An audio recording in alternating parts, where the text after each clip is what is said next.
Salut tout le monde, très heureux de vous retrouver aujourd'hui dans cette nouvelle vidéo pour vous parler d'une nouvelle batterie de la marque Oukitel. Enfin, c'est une batterie qu'on a déjà eu l'occasion de voir dans diverses vidéos. Par exemple, dans la vidéo de test de la Renault Twizy, l'autonomie après 11 ans, et aussi sur mes vidéos du restylage de ma Tesla Model 3. On s'en est servi notamment pour passer l'aspirateur et nettoyer la voiture. Mais juste avant de rentrer dans les détails, je voulais m'adresser à vous qui regardez cette vidéo et qui n'êtes pas encore abonné à la chaîne. Sachez qu'ici, je teste beaucoup de batteries, on en a beaucoup testé, on continuera à en tester énormément selon un protocole de test dédié. J'ai même réalisé une playlist spéciale, alors n'hésitez pas à cliquer juste ici en bas pour vous abonner à la chaîne. Comme ça, vous ne manquerez aucune des prochaines vidéos sur ce sujet qui, je l'espère, vous aideront à bien choisir votre batterie nomade. Alors cette batterie Oukitel est assez intéressante, c'est déjà une batterie de 2 kWh et qui va pouvoir délivrer une puissance de 2 kW jusqu'à 4 kW maximum en pic. Et Oukitel, ça fait partie de ces marques qui sont arrivées certes du jour au lendemain, mais qui sont arrivées avec des produits qu'on pourrait qualifier d'à la fois simples, très sûrs, et qui ont tendance à casser les prix. Et vous allez voir que cette petite batterie-là, non seulement elle peut être vendue à un prix canon, mais elle va pouvoir répondre à de nombreux usages chez vous et en extérieur. Au bout de 3500 cycles, que les choses soient bien claires, la batterie ne sera pas morte. Elle sera encore à 70% de sa capacité. C'est très important à comprendre. On a une protection pour la charge, la décharge, l'ampérage, le voltage, il y a un coupe-circuit et également à la température. Alors de quoi est composée cette batterie? D'abord, elle pèse 22 kg. Les mesures, vous allez voir, c'est pas très grand, 39 cm, 26-27 cm, allez on va dire environ 32 cm. Moi celle-là elle est posée à côté de la télé. 2 kW, 2 kWh ça peut servir pour des appareils très énergivores à la maison, comme une machine à laver par exemple, faire fonctionner un réfrigérateur qui consommerait 65 watts pendant 35 heures, de recharger un téléphone portable 180 fois, 70 à 100 recharges d'un appareil photo, 20 heures pour un vidéoprojecteur, 50 recharges de batterie de drone et même une dizaine de kilomètres d'une Tesla. Alors esthétiquement, je la trouve donc très jolie.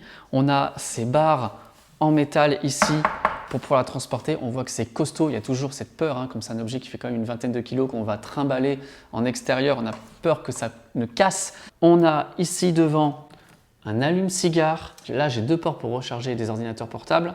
6 ports USB, USB-A, USB-B en 18 watts et USB-C jusqu'à 100 watts. Là, il y a le bouton d'allumage, très simple, avec un petit écran qui va nous permettre d'avoir toutes les infos. L'entrée d'électricité, on a la sortie d'électricité, notre autonomie en heures, le pourcentage de la batterie avec un petit diagramme. Et j'ai un dernier petit bouton pour la lumière. Donc, si on est en extérieur, ça peut toujours être sympa. Et c'est tout pour les fonctions de base. C'est excessivement simple à comprendre. Comment je fais pour trimballer les câbles? Je me retrouve toujours avec des câbles dans un autre sac. Ils ont pensé à un capot intégré et là-dedans, on met tous les câbles.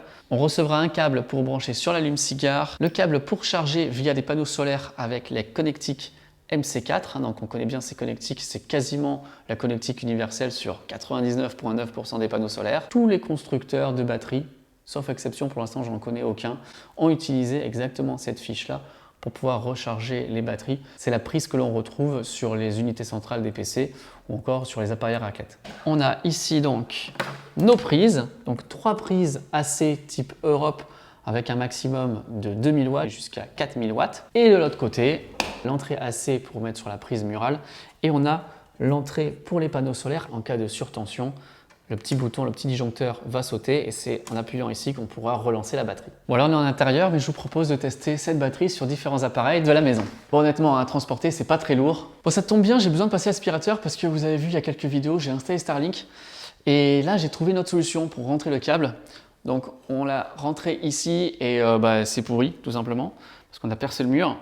Donc on va utiliser l'aspirateur et voir ce que ça raconte. Attention parce que ces batteries utilisent les nouvelles normes de prise européennes. Ces petites languettes ici, là. Donc si vous avez des fiches comme celle-là, vous ne pourrez pas les rentrer. Sur mon aspirateur, il n'y a pas de problème. Ça devrait être assez facile pour mon aspirateur parce qu'il y a marqué là 700 watts de puissance. Et attention, c'est parti. Un jeu d'enfant pour cette batterie, à peine 1% de consommé. Sinon, oui, je sais, normalement, pour les gravats, il faut utiliser l'aspirateur de chantier. L'aspirateur Karcher est dans le garage, donc voilà, flemme, j'ai utilisé l'aspirateur de la maison. Vous le savez peut-être, mais chez moi, j'ai plusieurs systèmes de batteries. J'ai notamment des batteries qui prennent le relais automatiquement passé une certaine heure. Donc là, maintenant, il fait nuit. Et ce sont ces batteries qui prennent le relais sur l'intégralité de ma maison. Et du coup, pour délester ces batteries, notamment en hiver, eh bien, je branche cette batterie-là sur les consommables assez simples, comme par exemple la télé. Vous voyez, on consomme aux alentours de 100 watts ici maintenant, et du coup, j'ai une autonomie de 9 heures. Ce que j'aime particulièrement, c'est une fonction que ne faisaient pas les premières batteries, qui maintenant devient, on va dire, standard, la fonction UPS. Ça a deux intérêts. La première chose, c'est si vous êtes dans un endroit où le réseau n'est pas stable, c'est la même chose que l'on a par exemple sur les ordinateurs. En cas de mauvais réseau, ça permet de protéger l'ordinateur.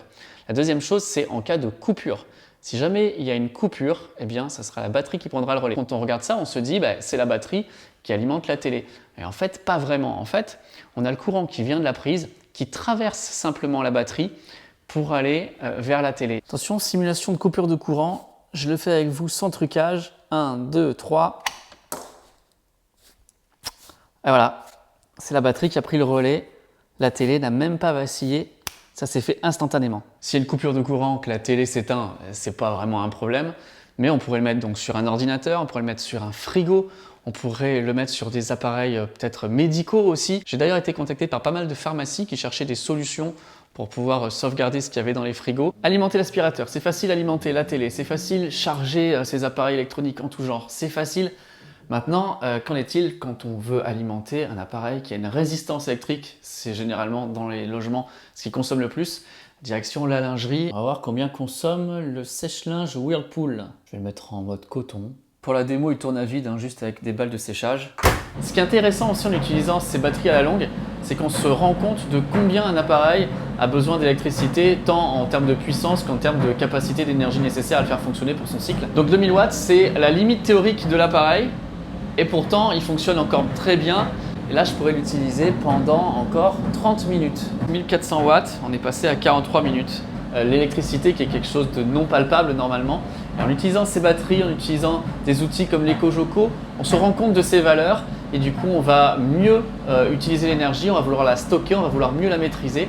Et je pense que c'est grâce à ça aussi que l'on va faire des économies d'énergie dans le long terme. Mais bon, je vais l'arrêter. On ne va pas gaspiller de l'électricité en tournant à vide. J'ai déjà essayé avec une batterie pleine, on arrive largement à faire un cycle de séchage. Certes, c'est une petite gymnastique, il faut avoir le temps, mais moi ce que je fais, par exemple, j'ai des panneaux solaires souples que je mets sur la terrasse là, je charge la batterie et une fois que la batterie elle est chargée, eh bien je la branche sur certains appareils en direct comme ça et du coup j'ai une machine à laver, un sèche-linge, un lave-linge qui va être virtuellement gratuit parce que ça sera de l'électricité que j'aurai capté avec mes panneaux solaires et mis dans ma batterie. Donc je dis pas qu'il faut s'en servir juste pour ça, mais je dis que si vous utilisez ces batteries pour d'autres usages, ça peut être des usages domestiques que vous pouvez leur donner aussi. Et ça permet de rentabiliser encore plus l'utilisation de ces batteries. Parce que c'est vrai que l'usage nomade, il est top, mais on n'est pas tous les week-ends en extérieur, on n'est pas tout le temps dehors dans un van. Et donc du coup, de pouvoir aussi les utiliser à domicile, je trouve que c'est vraiment super intéressant. Elle va quasiment jamais ventiler. Et quand elle va ventiler, c'est que quelques secondes avec des ventilateurs qui ont dû certainement être travaillés exprès et qui ont un bruit vraiment très sourd. Et du coup, ça va pas être gênant, c'est pas un bruit de ventilateur strident. Est-ce que c'est la batterie parfaite? Non. Il y a encore quelques lacunes qu'on pourrait dire, mais ce n'est pas vraiment des lacunes. Je pense que de la part du constructeur, c'est une volonté affichée. En plus, j'en ai pas encore parlé, donc restez bien avec moi, mais je vais vous parler du prix. Il est vraiment canon, donc en fait, il n'y a pas vraiment à hésiter si on est intéressé par une batterie nomade. Malgré tout, ce qui manque à cette batterie, c'est plusieurs choses. La première chose, c'est qu'elle n'est pas connectable à Internet. On ne va pas pouvoir lui dire j'ai envie que tu charges maintenant à 200 watts, après tu vas pouvoir charger à 500 watts. On ne va pas pouvoir la connecter à un système comme on connaît le Power Stream, on va pouvoir charger la journée, renvoyer dans la maison le soir. Ça, c'est pas possible, on est sur un produit purement nomade. La deuxième chose, pas de possibilité de rajouter des batteries supplémentaires à celle-ci.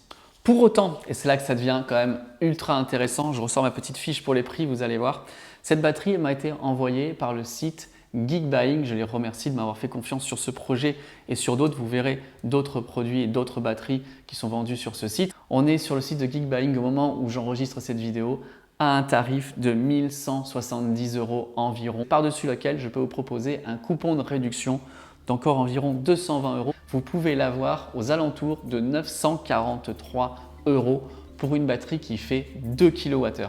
C'était juste impensable, ne serait-ce qu'il y a 1 an et demi. Avant de se quitter, j'aimerais que vous preniez 2 petites secondes pour dire en commentaire ce que vous pensez de ces batteries. Est-ce que vous en avez? Est-ce que vous en avez pas? Si vous en avez, pour quels usages vous les utilisez? Et puis si vous n'en avez pas encore mais que vous aimeriez y passer, pour quels usages vous aimeriez les utiliser? Je suis très curieux de savoir les usages de chacun. C'est vrai que moi j'ai les miens, vous pouvez certainement avoir d'autres usages qui sont totalement différents. Et puis peut-être davantage encore, qu'est-ce qui vous rebute dans l'idée d'avoir ces batteries? Est-ce que c'est la sécurité? Est-ce que c'est le bruit? Est-ce que c'est le poids? Est-ce que c'est l'encombrement? Est-ce que c'est le manque de capacité, d'autonomie de ces batteries? Ou est-ce que c'est encore le tarif qui est encore selon vous trop cher ou qui n'a pas encore assez de fonctionnalité? Enfin bref, dites-le moi en partie commentaire, je serais très curieux de vous lire également. Je ferai une vidéo comparative en fonction des batteries, en fonction des capacités, des prix et des usages pour que vous ayez toutes les clés pour bien choisir la batterie Nomad qui vous convient le mieux. Encore une fois, merci d'avoir regardé cette vidéo. N'hésitez pas à lâcher un pouce en l'air, mettre un petit commentaire, ça fait toujours plaisir. D'ici là, portez-vous bien. Salut tout le monde.